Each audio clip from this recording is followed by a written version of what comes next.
warahmatullahi wabarakatuh. Halo teman-teman semuanya, kembali lagi di my YouTube channel Yunisa Sekarsari. Nah, di video kali ini kita akan membahas media yang relevan untuk pembelajaran matematika. Nah, untuk teman-teman mungkin sudah nggak asing lagi ya apa itu media pembelajaran. Nah, untuk lebih lengkapnya kita akan bahas di video kali ini. Dari bahasa Latin, medium yang berarti pengantar atau perantara. Media pembelajaran adalah alat, bahan, atau segala sumber daya yang digunakan untuk menyampaikan materi-materi pelajaran dari guru kepada peserta didik pada proses belajar mengajar. Nah, media tersebut dapat berupa alat atau bahan mengajar. Dalam konteks pembelajaran matematika berfungsi untuk membantu guru menjelaskan konsep-konsep matematika yang bersifat abstrak menjadi lebih konkret, menarik, dan mudah dipahami.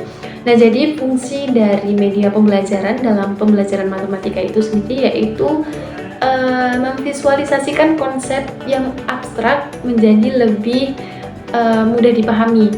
Karena seperti yang kita tahu, pembelajaran matematika itu sulit ya materinya teman-teman. Jadi membutuhkan media pembelajaran yang sesuai sehingga bagaimana peserta didik itu mampu memahami materi-materi yang diajarkan oleh guru. Selanjutnya itu ada ciri-ciri media pembelajaran. Nah, ciri-ciri media pembelajaran itu ada 3. Untuk yang pertama itu ciri manipulatif, yang kedua ciri distributif, dan yang ketiga ciri fiksatif. Nah, apa itu ciri manipulatif? Nah, ciri ini menunjukkan kemampuan media dalam mengefisienkan proses pembelajaran matematika yang biasanya memerlukan waktu lama untuk langkah kompleks. Nah, contohnya yaitu guru menggunakan aplikasi GeoGebra untuk menunjukkan bagaimana grafik fungsi linier berubah saat nilai koefisien diubah tanpa harus menggambar manual satu persatu di papan. Nah, jadi dari ciri manipulatif ini media itu bisa digunakan untuk mempermudah proses pembelajaran. Misalnya dengan menggunakan GeoGebra tadi, guru itu bisa memvisualisasikan grafik tanpa harus menggambarnya di papan tulis. Kemudian yang kedua ada ciri distributif, di mana media itu memungkinkan pembelajaran terjadi di luar ruang dan waktu kelas. Siswa tetap dapat belajar kapan saja dan di mana saja meskipun tidak sedang berada di kelas. Untuk contohnya yaitu menggunakan platform interaktif seperti video pembelajaran untuk membantu siswa memahami materi, Kahoot atau kuisis untuk latihan soal jarak jauh. Nah, pada ciri distributif ini, media itu bersifat fleksibel atau bisa diakses dimanapun dan kapanpun. Sehingga siswa itu bisa belajar kapan saja, tidak hanya saat di dalam kelas saja. Kemudian ada ciri fiksatif, yaitu yang menunjukkan bahwa media pembelajaran itu bisa digunakan untuk merekam, menyimpan, dan memutar ulang materi pembelajaran. Ini memungkinkan siswa untuk mengakses kembali penjelasan guru atau contoh soal yang telah diajarkan. Contohnya, rekaman penjelasan guru tentang teorema Pythagoras yang diputar ulang oleh siswa. Nah, ada apa saja sih media pembelajaran itu? Nah, jadi media pembelajaran itu nggak hanya ada satu ya teman-teman, akan tetapi ada banyak jenis media pembelajaran. Nah, untuk contoh yang media pembelajaran yang pertama itu ada media visual, yaitu media yang menyajikan informasi melalui elemen visual, misalnya gambar, diagram, grafik, atau poster. Dalam pembelajaran matematika, media visual membantu siswa memvisualisasikan konsep yang bersifat abstrak. Nah, seperti namanya, media visual berarti fungsinya untuk memvisualisasikan konsep matematika yang bersifat abstrak. Contohnya itu poster, rumus ruas, dan volume bangun ruang.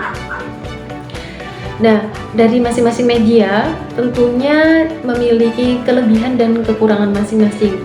Untuk media visual ini, kelebihannya yaitu memperjelas konsep yang abstrak.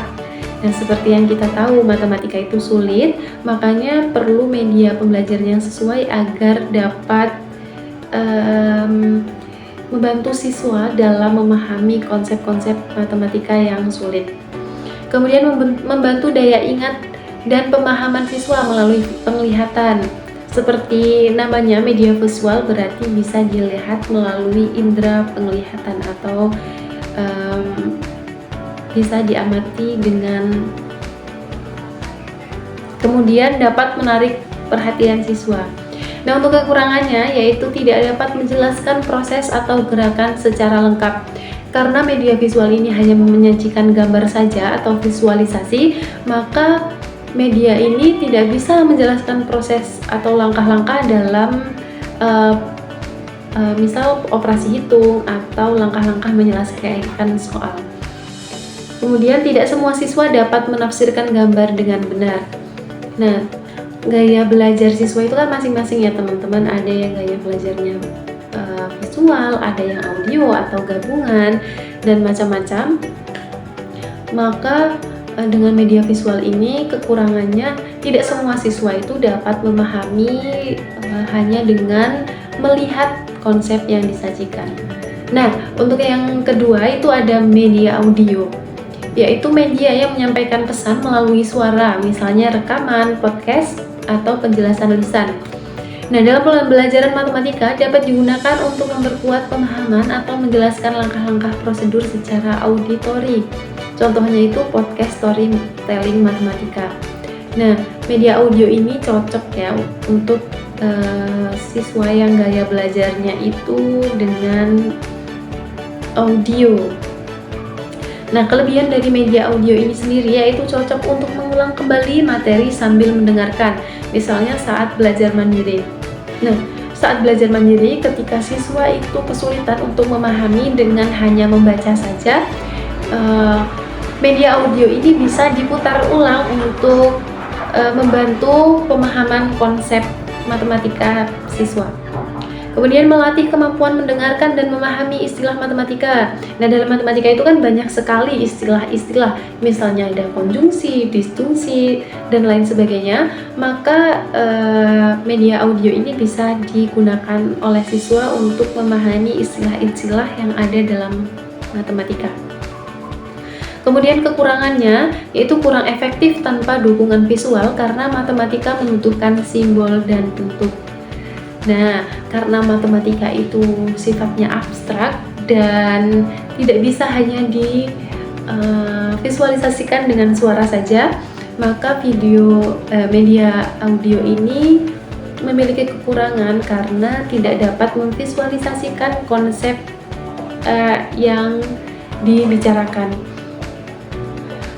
Kemudian sulit bagi siswa yang bergaya belajar visual. Nah, ini tadi siswa itu memiliki gaya belajar yang bervariasi.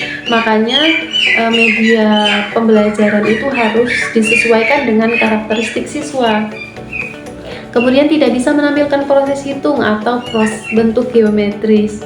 Nah, karena basisnya audio ya teman-teman, jadi nggak bisa memvisualisasikan konsep geometri. Ketika kita membicarakan bangun ruang misalnya, kita menceritakan bahwa kubus itu memiliki 4 sisi yang sama besar. Nah, ketika tidak disajikan dengan visual, maka siswa akan kesulitan memahaminya. Yang selanjutnya itu ada media audiovisual, yaitu media yang menggabungkan elemen visual dan audio seperti video pembelajaran, animasi matematika, atau film pendek. Nah, keunggulannya yaitu dapat menarik perhatian siswa, memungkinkan penjelasan proses atau langkah secara lebih dinamis. Nah, contohnya yaitu video pembelajaran matematika. Kelebihan dari media audiovisual ini sendiri yaitu dapat menunjukkan proses langkah demi langkah pemecahan soal. Kemudian mendukung gambar dan suara sehingga lebih menarik dan mudah diingat. Jadi kelebihan dari media audiovisual ini karena media ini merupakan gabungan dari audio dan visual, maka bisa membuat siswa lebih mudah untuk memahami materi matematika. Karena ya seperti yang kita ketahui bahwa belajar matematika itu membutuhkan visual dan juga penjelasan yang lebih mudah dipahami. Kemudian kekurangannya itu membutuhkan perangkat dan koneksi internet. Nah, ini salah satu kekurangan dari media audiovisual. Ketika kita membuat media audiovisual yang basicnya seperti video pembelajaran itu kan membutuhkan internet. Nah, tidak semua sekolahan atau institusi itu memiliki sarana prasarana internet yang stabil. Makanya untuk sekolah yang memiliki keterbatasan sarpras akan kesulitan untuk menggunakan media audiovisual ini. Kemudian bisa membuat siswa pasif jika tidak ada aktivitas interaktif seperti diskusi atau latihan. Nah, media audiovisual ini harus disertai media interaktif yang memungkinkan siswa untuk berdiskusi, sehingga pelajaran itu nggak hanya pasif tapi juga lebih bermakna. Kemudian membuatnya membutuhkan waktu dan kemampuan teknis.